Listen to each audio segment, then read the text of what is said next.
This film is based on a true story. The events are set in Los Angeles in 1928.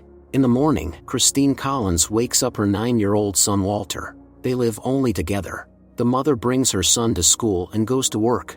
Christine is a telephonist. Her entire workday goes by at a frantic pace. When Christine picked up her son from school, he asked why his father left them right after he was born. Christine told that the father was just afraid of the responsibility. In the evening, the mother promised her son that tomorrow they would go to the cinema together. However, in the morning she was asked to go to work. Christine didn't want to do it, because it was Saturday, but she had to agree. The trip to the cinema theater had to be postponed until tomorrow. Walter was very upset, but the mother promised to return soon. After working until 5 o'clock, Christine was about to go home. She was detained by her boss, Ben Harrison, who said he was very pleased with her work, though he had previously been dubious about the idea of hiring a woman as a dispatcher. Christine missed the streetcar and came home late. Walter was nowhere to be found. His lunch in the fridge was untouched. Walter! Concerned, Christine went outside to look for her son, but none of children saw him. Christine called the police. The police officer said they don't start searching for missing people until 24 hours have passed since they disappeared. She will have to wait until morning. Christine cried with helplessness. In the morning, a policeman did arrive. Soon Pastor Gustav Briegleb urged parishioners to help find Walter, who was missing. In the pastor's opinion, the corrupt Los Angeles authorities would do nothing to help. Chief Sheriff James Davis never does his job, thinking only of profit. Listening to the pastor on the radio, James was very unhappy. Several weeks have passed since Walter disappeared. Colleagues support Christine, who during breaks seeks help from special services that search for missing persons throughout the state. It's been 4 months. In Illinois, a man in a diner said he had allegedly forgotten his wallet. He left his son here as collateral, promising to return in 10 minutes. Evening came and he still hadn't returned. The employee of the diner called the police. The police came to Christine's work. Captain Jones gave the wonderful news that Walter was alive. He had been found with some tramp in Illinois. Christine cried tears of happiness, and the colleagues were very happy for her. Jones brought Christine to the train station.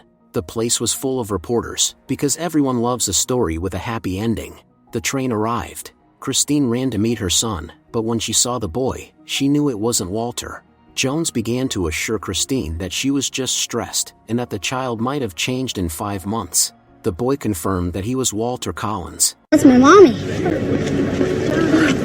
Christine denied it, because she could tell her own son from someone else's. Jones urged Christine to take the boy home with her, because he had nowhere else to go.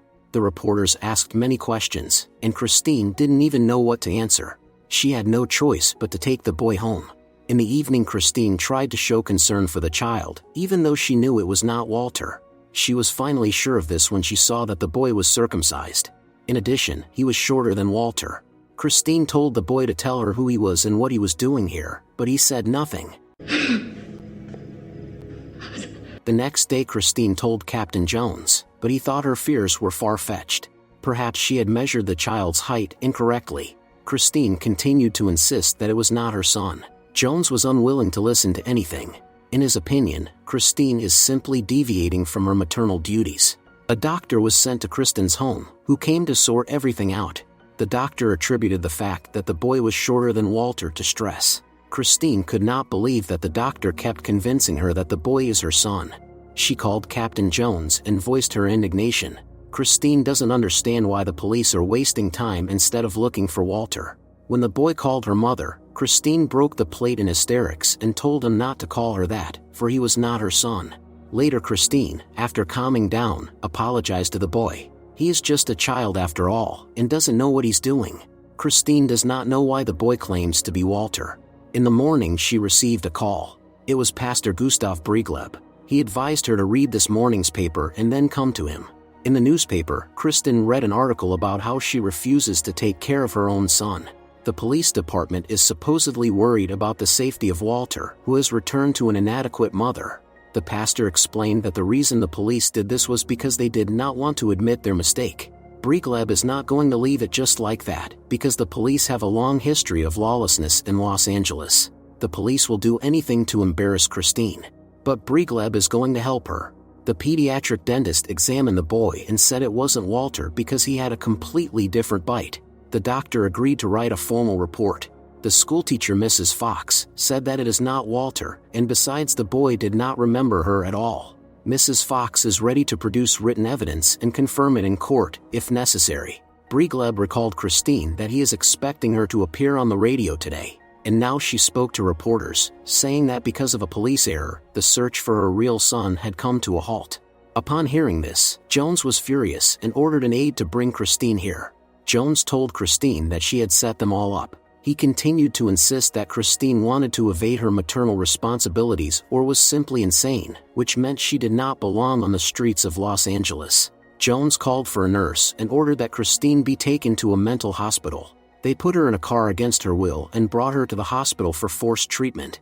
Christine claimed that the police wanted to get back at her, but the staff thought the woman was crazy. She was washed with a hose and given a full examination, and then brought to the room. Christine asked permission to talk to the administration or call, but patients here have no rights. Her roommate kept repeating the same words, and it drove Christine crazy.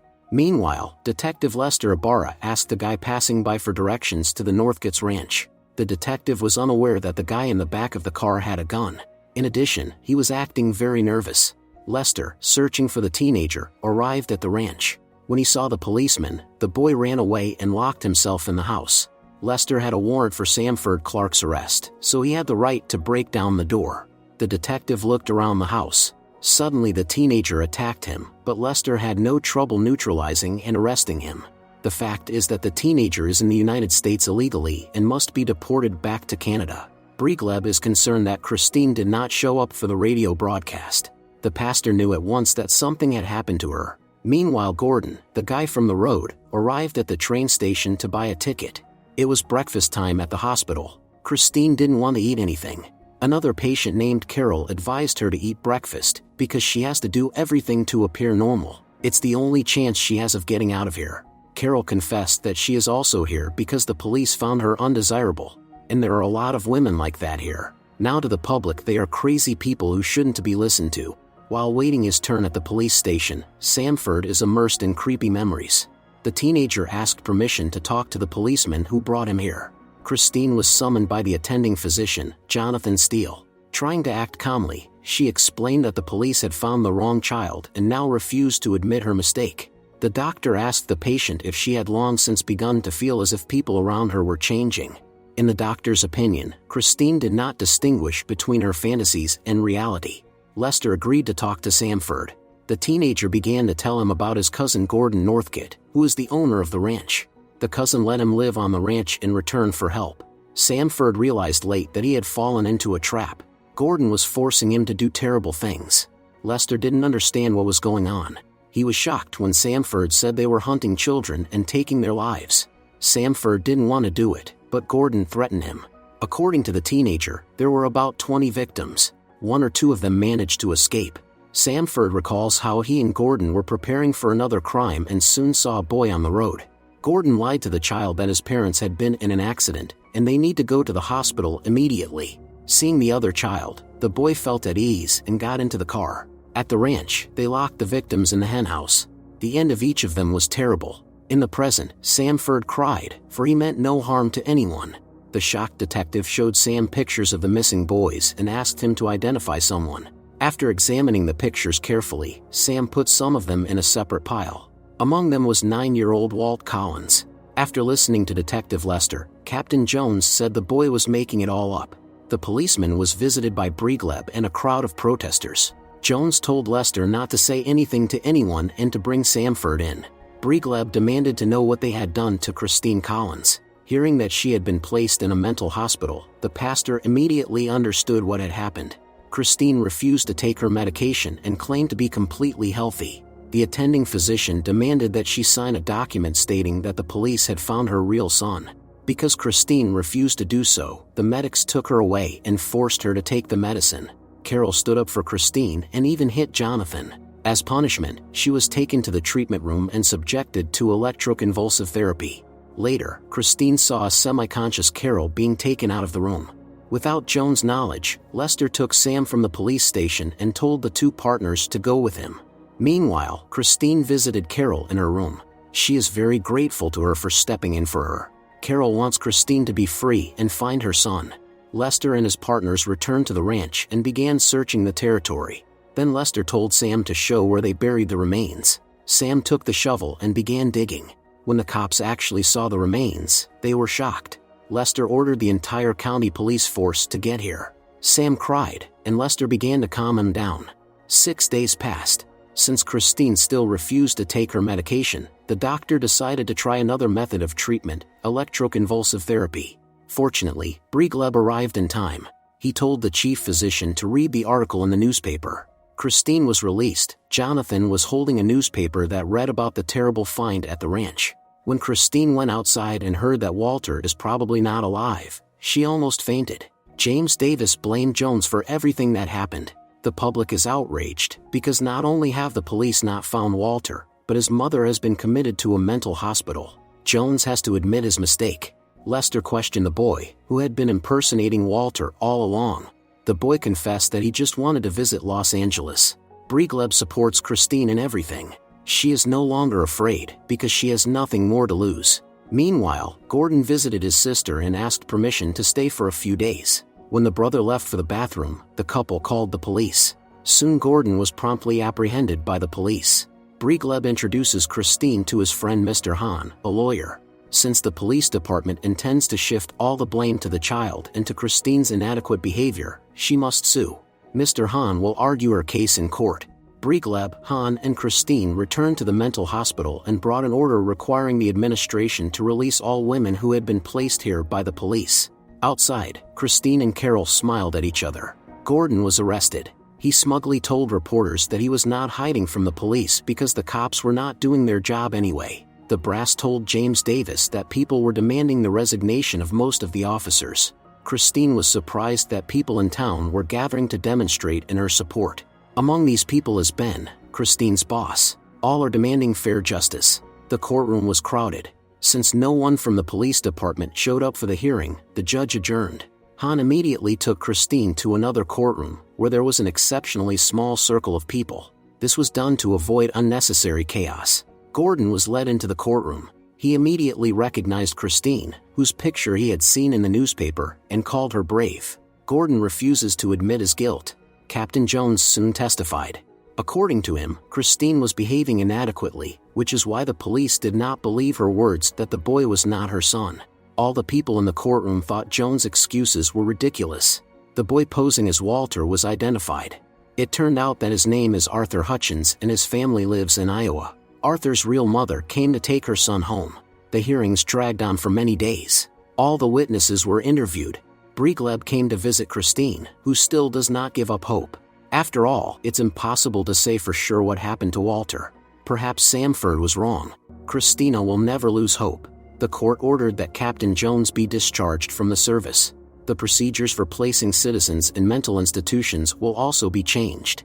The jury too was ready to reach a verdict. Gordon was unanimously found guilty. Police Chief James Davis was also sent to retirement.